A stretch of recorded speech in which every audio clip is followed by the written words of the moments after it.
Hi, it's me, James VanOsdol, and this is Carcon Carne.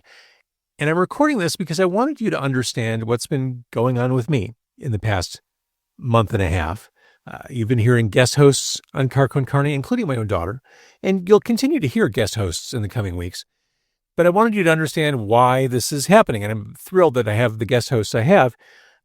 It's all been because of medical stuff. Now, I wrote down a whole bunch of notes, so if you're watching this on video, I am kind of reading a script. It's more notes, but I just want to make sure I don't forget anything as I'm telling you all this stuff. So in mid to late October, actually, it was my mom's birthday. It was October 18th.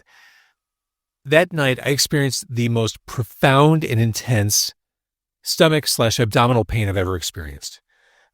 I thought at the time it was something else.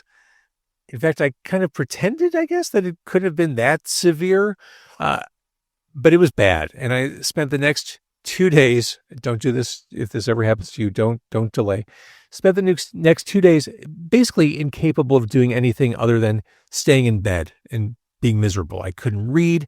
I couldn't watch anything. I couldn't really communicate. I was just in a bad sort of way. So after a couple days, finally went to the ER. Again, don't do this. If you're feeling awful and unusually uncomfortable, go see a doctor. So I went to the ER, spent several hours in the ER, the culmination of which was a doctor reviewing my CT scan results and saying, how long did you say you haven't felt well? I said, a couple days since Saturday. He said, that's real interesting because you have a perforated appendix, ruptured appendix.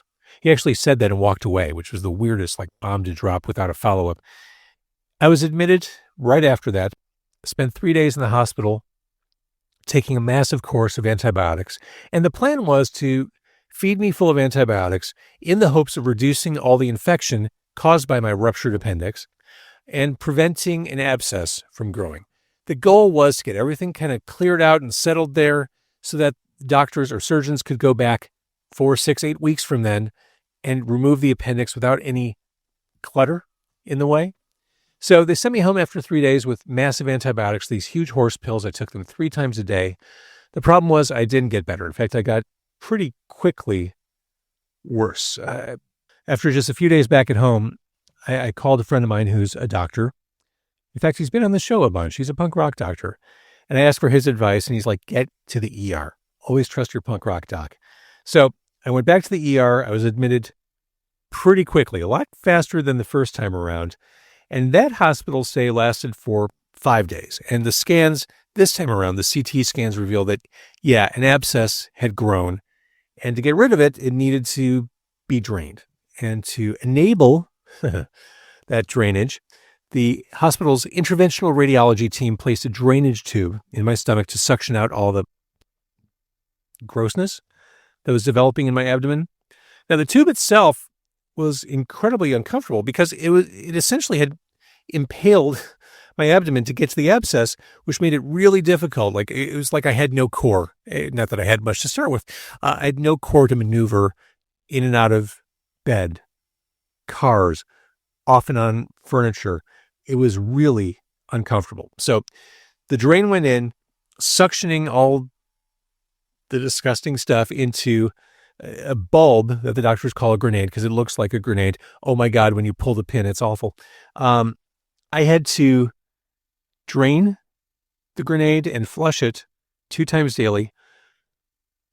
Horrible experience. It didn't make me feel great. It did a number on my mental health. I mean, the drainage tube really became a big focus of my daily life, and it really became something I was absorbed in. It didn't help that I wasn't sleeping well because I had this tube in and I couldn't sleep really on either side. I had to sleep on my back, which is very unnatural for me.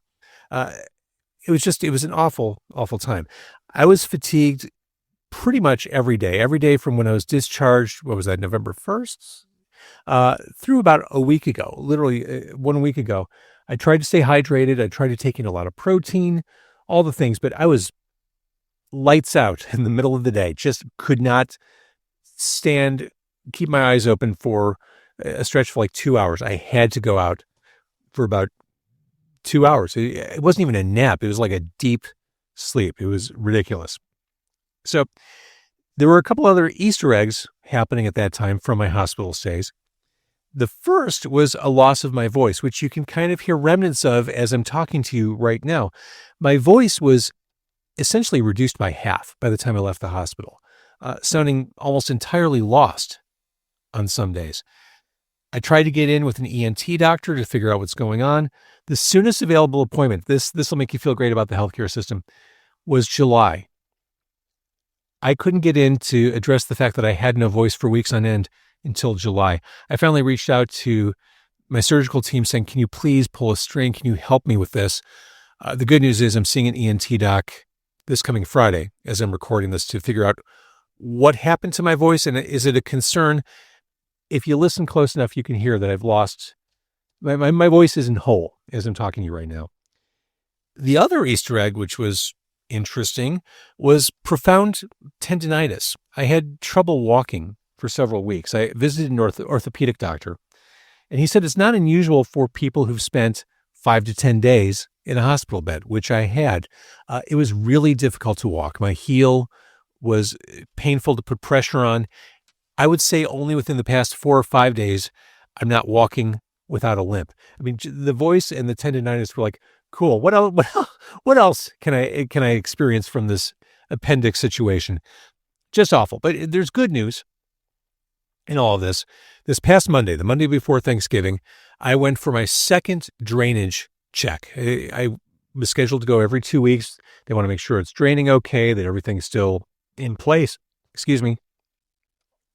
The first time I went, the interventional radiologist said, yeah, there's still so much abscess, so much to drain here. You're going to have this in until your surgery, which at that point was still unscheduled. Again, not great for the mental health. Pretty emotionally debilitating. This past Monday, I went in and the doctor said, the abscess is cleared. We're not suctioning out anything else. It's gone. How would you feel if we took the drain out today?